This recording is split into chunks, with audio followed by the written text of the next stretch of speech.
Have you ever met someone who stays almost frighteningly calm, even when everything around them is falling apart? Bad news? They stay composed. Drama. They keep their distance. A big argument? They simply stand on the sidelines and watch at. First glance, you might think they're emotionless or even arrogant and hard to approach. That's what most people assume. But The truth is the complete opposite. That quietness isn't emptiness. It's a layer of armor so thick that nothing can pierce it. The reason they don't panic isn't because they don't feel fear.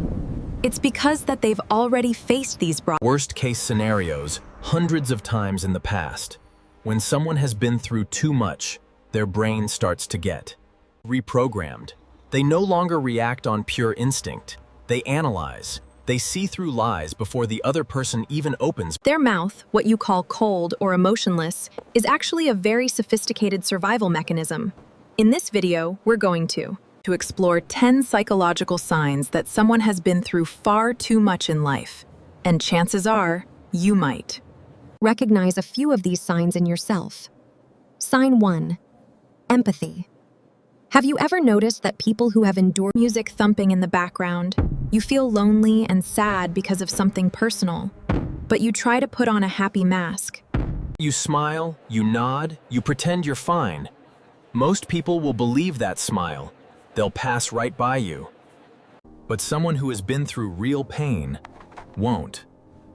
They'll be the only person in the room who walks over, lowers their voice and asks, "Hey, are you actually okay?" They notice the tiny shift in your tone that everyone else misses. They see the way your eyes drop when no one's paying attention. They hear the strange quietness in you. It's because they know exactly what that unspoken pain feels. Like they've been there, sitting in a crowd screaming in silence while no one hears. That lonely experience carved a lesson deep. I won't let someone else feel as abandoned as I once did, and the pain from their past has sharpened their heart, making it softer and more sensitive. They become empathetic, not because they learned it from a book, but because they learned it through their own scars. And that empathy often leads them to the next sign. Sign 2, they always try to keep everyone around them okay. Don't just think of it as them being helpful. Picture a situation like this. You're at a small get-together with friends. At first, everything is fun, people are laughing and chatting, then two people in the group start to disagree, and their voices slowly get louder. The room suddenly feels tense, and everyone else starts avoiding the situation, and then there's always one person who steps into that mess. Not the most powerful person in the room, but the one calm enough to speak up. Hey, let's all take a breath for a second. We don't need to make this so intense. And they gently change the subject, soften the mood, and a few minutes later, everything feels normal again, like nothing ever happened. In families, when conflict appears, they're often the one sitting quietly and listening without complaining. At work, they quietly take on the difficult tasks so the team doesn't start blaming each other. They're like a sponge, absorbing the tension around them so everyone else can feel a little lighter. Psychology calls this the savior complex. But for people who have been hurt in the past, it's often connected to a fawning their brain once learned a painful lesson. Conflict means danger, and the safest way to survive is to keep everyone else calm. But here's the ironic part. They hold the umbrella for the whole world while letting themselves get soaked. They're always the one asking. And even when someone does ask, their usual answer is still the same. It's okay, I'm fine, deep down. Constantly taking care of others becomes an unconscious way to comfort themselves. They hope that if the world around them stays peaceful, if everyone else is happy, then maybe, just maybe they'll feel a little safer too. But that kind of safety is fragile. Because how can you truly feel at peace when every day you're walking on eggshells, afraid of upsetting someone else? That constant sense of unease pushes their nervous system into a state of continuous alert. This brings us to sign number 3, hypervigilance. When someone has lived in an unstable environment for too long, like growing up in a violent home, surviving a war, or escaping a long-term toxic relationship. Their brain can no longer switch off survival mode. And watch them when they go to a restaurant they rarely sit with. Their back facing the main door, and they prefer a corner seat with their back against the wall and their eyes facing the entranceway so they can see who is walking in and who is walking out when they enter an unfamiliar room. Their eyes unconsciously scan the space. Where is the emergency exit? What objects here could be used for self-defense? Who looks like the most dangerous person in the room. They are sensitive to sound, a door slamming, fast footsteps. or a suddenly raised voice can make their heart race and their body tense up. And many war veterans say that even after returning home and lying in their own comfortable bed, and they still can't sleep peacefully, a small noise outside in the yard can make them jump awake. From the outside, people might say, "Why are you always so tense? Relax." Relax. You're safe now. But they don't understand. For someone who has been through too much, safety can feel like a luxury. Their brain has learned a hard lesson, and peace can be broken at any moment. Explained that this constant watchfulness is actually a core defense mechanism. Their mind is simply doing its job, protecting them from any worst-case scenario that might happen again when the nervous system is constantly on alert. Danger. It inevitably affects how someone relates to other people. That brings us to sign number 4. They find it very hard to truly trust anyone. You might have been their friend for 10 years.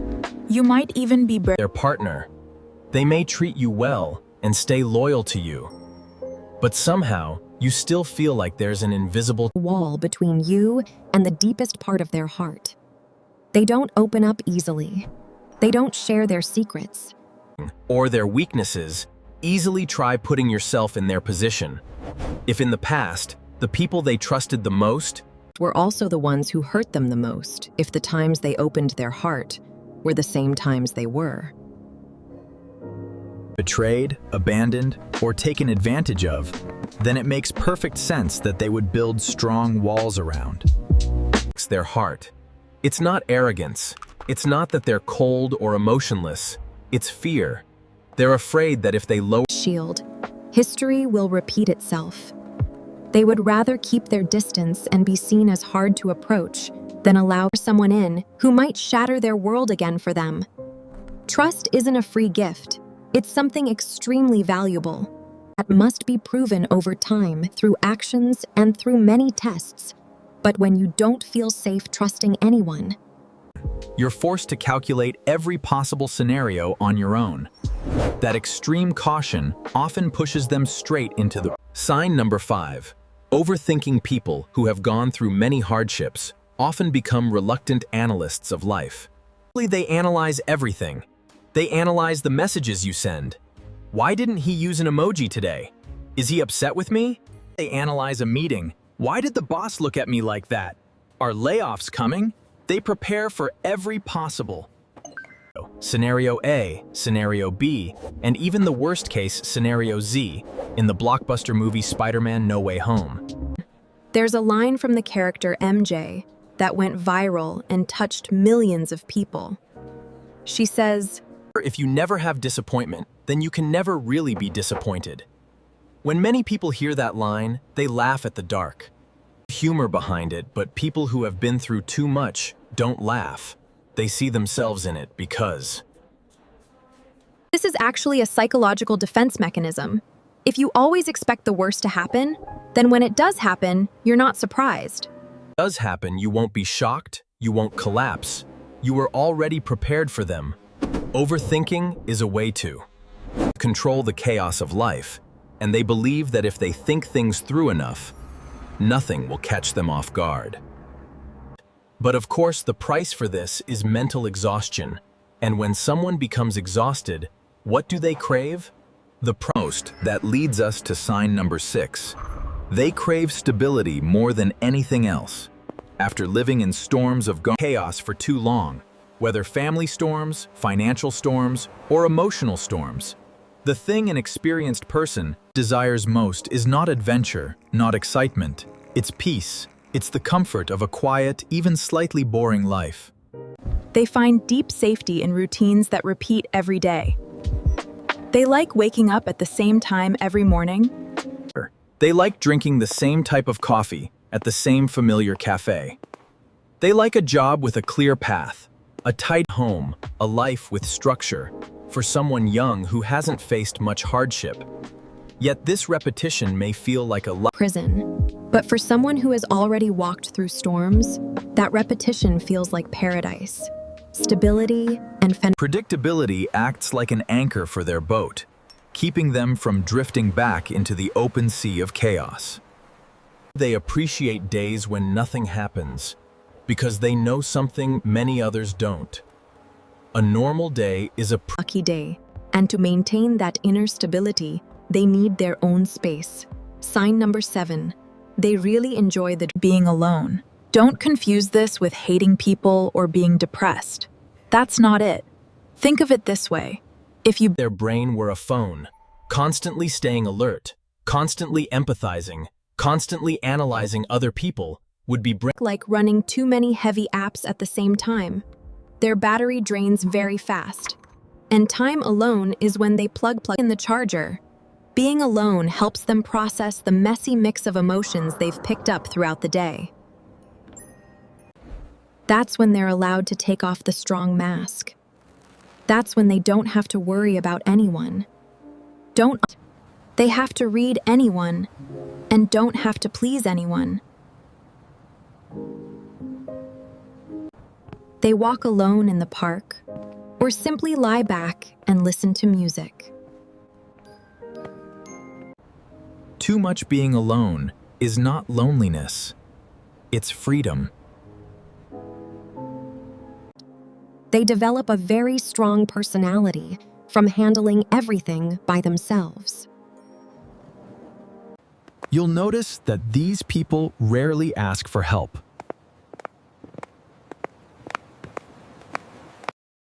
They move houses by themselves. They fix their own cars. Their usual response will be,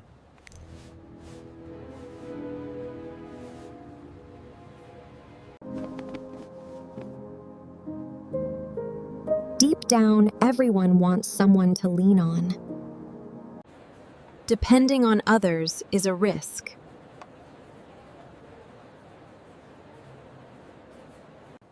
In the past, they were rejected or humiliated when asking for help.